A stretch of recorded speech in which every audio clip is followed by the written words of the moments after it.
Memang betul, saudara. Saya nak beritahu.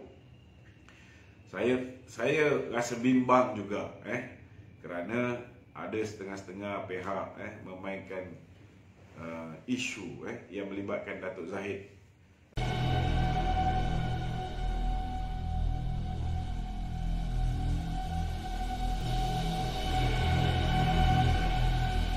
Datuk Zahid masih lagi ada kes di mahkamah. Saya nak beritahu dengan anak-anak muda, dengan adik-adik semua, apa yang berlaku pada Datuk Zahid ialah pendakwaan politik. Datuk Zahid boleh jadi seorang insan yang bersih sebersih-bersihnya tanpa satu pun pendakwaan politik. Tanpa satu pun penganiayaan ke atas dirinya, sekiranya dia tunduk dengan permintaan Mahathir untuk membubarkan UMNO dan menyertai Bersatu. Kalau dia buat macam mana yang Mahathir suruh Mustafa Mohamed buat, hari ni dia juga dah menteri macam Mustafa Mohamed. Pendakwaan ke atas isteri Mustafa Mohamed dan anak dia pun tidak berlaku. Kalau hari ni dia ikut macam apa yang Mahathir cakap, dia pun nama dia dibersihkan. Walaupun peringkat awal nama Mas Ermiyati, nama Mustafa Mohamed disebut sekali dengan Datuk Ahmad Maslan dan juga Tan Sri Syarif Samad.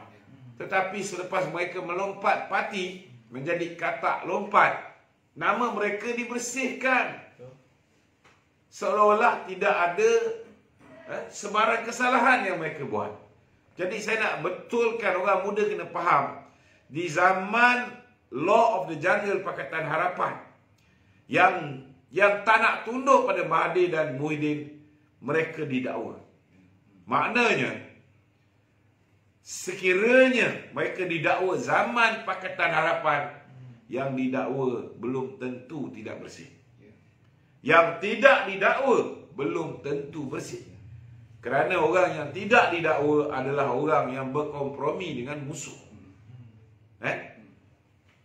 Setidak-tidaknya pun ialah orang yang duduk diam, tak cakap apa-apa, tak bantah apa-apa. Ambil contoh, saya tidak ada sebarang kes rasuah salah guna kuasa. Saya duduk di Kementerian Kewangan 2 tahun sebagai pengarah komunikasi. Kalau saya ada ambil rasuah ke, ada salah guna kuasa, 22 bulan Pakatan Harapan memerintah, saya tak boleh lawan dengan mereka. Saya tak boleh vokal. Betul tak? Saya tak boleh lawan. Ini. Tetapi last kali saya ditimpa dengan pelbagai-pelbagai kes mahkamah. Kenapa saya kena pelbagai kes mahkamah? Bukan saya ambil rasuah.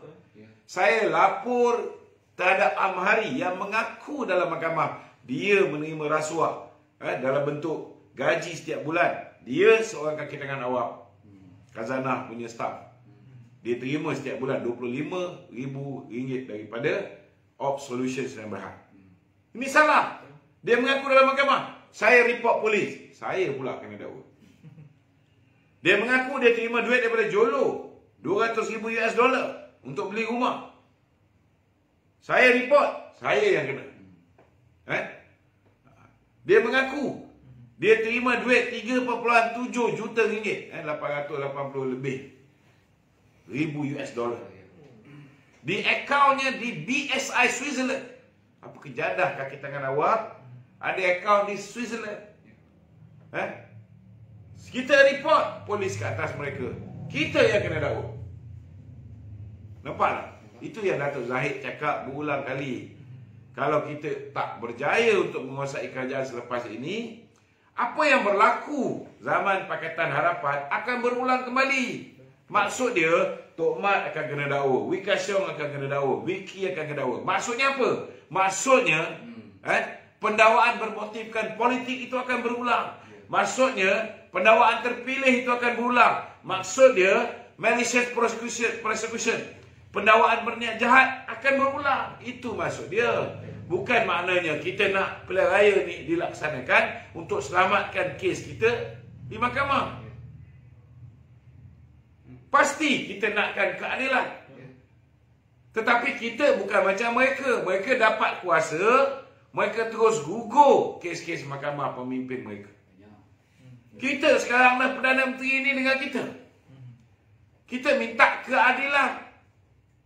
Itu pun kita tak dapat keadilan. Datuk Seri Najib tak dapat keadilan. Nak lantik Queen Council tak dapat. Nak lantik kaunselor tempatan, tak diberi masa untuk baca dokumen. Tak ada keadilan. Sebab apa? Sebab lantikan ketua hakim negara, lantikan peguam negara adalah lantikan zaman Pakatan Harapan dan zaman PH. Itu yang Datuk Seri Zahid mengatakan bahawa this election is mother of all election. We got to win this election so that there won't be any more of this politically motivated prosecution. No more malicious prosecution. No more selective prosecution. It's very clear. Tapi mereka manipulate. Mereka kata amat memalukan. Datuk Seri Zahid mengatakan, Datuk Seri Zahid cakap benda yang betul. Kalau kita tak memerintah balik, bagi peluang Pakatan Harapan memerintah, maka mereka akan salah gunakan kuasa. Dari segi sudut pelantikan hakim pun salah guna kuasa. Hari ini dah terbongkar. Dibongkar oleh peguam negara mereka sendiri. Nampak tak ni kuasa Allah Ta'ala? Nampak tak hari ini bahawa sumpah, orang panggil sumpah laknat, sebenarnya bermubahalah. Bersumpah dengan kalimah wallahi wa billahi wa tallahi. Ini mubahalah. Datuk Seri Najib kata kalau dia tak buat benda ni, orang tuduh dia buat, dia minta Allah Ta'ala pulangkan balik. Itu yang tengok. Semua kebobrokan didedahkan oleh Tommy Thomas. Tommy Thomas is a very educated lawyer. Antara pakar undang-undang. Tapi bila Allah Ta'ala tarik kebijaksanaan dia sekejap, sekelip mata, daripada seorang yang tahu tentang undang-undang, apa yang dia boleh buat, apa yang tak boleh buat, tiba-tiba jadi bodoh tak tentu pasal. Dia dedahkan semua tentang maklumat yang boleh menyebabkan dia kena dakwa bawah OSA, boleh menyebabkan orang tahu bahawa institusi kehakiman boleh diatur ke pelantikan hakim tidak melalui Suruhanjaya pelantikan kehakiman. Dia boleh terdedah dengan Akta Hasutan. Dia boleh didakwakan salah guna kuasa di bawah Akta Suruhanjaya Pilihan Raya. Ini semua sudah pun terkeluar. Dan 1-2 hari lagi akan diklasifikasi oleh kerajaan. Maka laporan 822 muka surat yang dibuat oleh pasukan petugas-petugas khas ataupun task force ini, satu dunia akan tahu. Orang akan nampak betapa bobroknya kerajaan Pakatan Harapan. Ini semua bukan tiba-tiba Tommy Thomas jadi bodoh. Ini semua kerja Allah Ta'ala. Ini semua kerja Allah Ta'ala. Dan saya yakin ini antara apa yang terjadi bila menganiaya Datuk Seri Najib. Itu sebab bila kita suruh Anwar Ibrahim, kita suruh Azmin Ali, kita suruh Muhyiddin Yassin bersumpah dia tak pernah meliwat, Anwar tak pernah meliwat, Saiful tak pernah meliwat Azizan Abu Bakar, kita suruh Azmin menafikan video seks luar tabi'i dia dengan Haziq, kita suruh Muhyiddin menafikan hubungan dia dengan isteri orang, Nikaji, isteri kepada Clement. Berani dia sumpah? Tak berani, kerana dia tahu kalau dia bersumpah dan sumpah tu palsu, Allah Ta'ala tak akan tunggu akhirat untuk membalasnya. Di muka bumi ini dia akan mendapat azab daripada Allah Ta'ala. Okey, silakan. Okey, hari ini kerajaan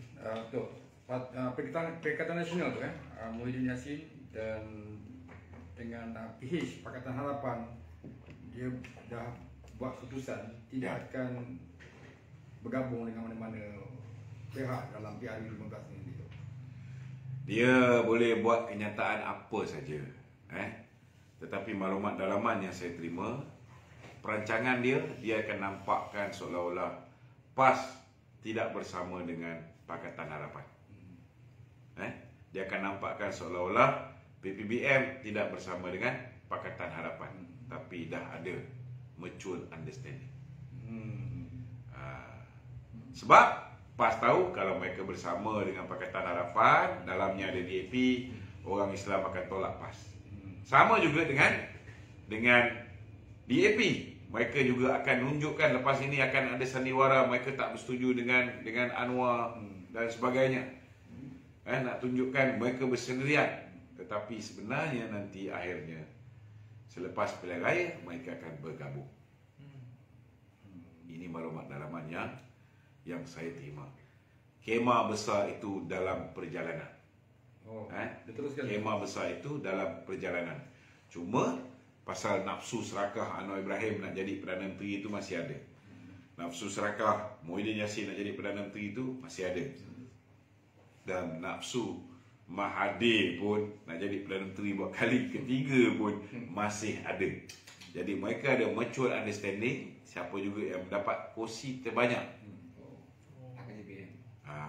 yang itulah yang akan mendapat kelebihan. Itu sebab jangan kita bazirkan undi kita mengundi baik Perikatan Nasional dan kawan-kawan yang sewaktu dengannya, dan jangan kita undi Pakatan Harapan dan mereka yang bersekutu dengannya, termasuklah muda. Kerana setiap undi anda akan menyebabkan PH 2.0 berjaya memerintah Malaysia sekali lagi. Don't waste your vote. Only vote for Barisan Nasional. Ini penting. This is for the future of your kids. Not only your future. Ini untuk masa depan negara.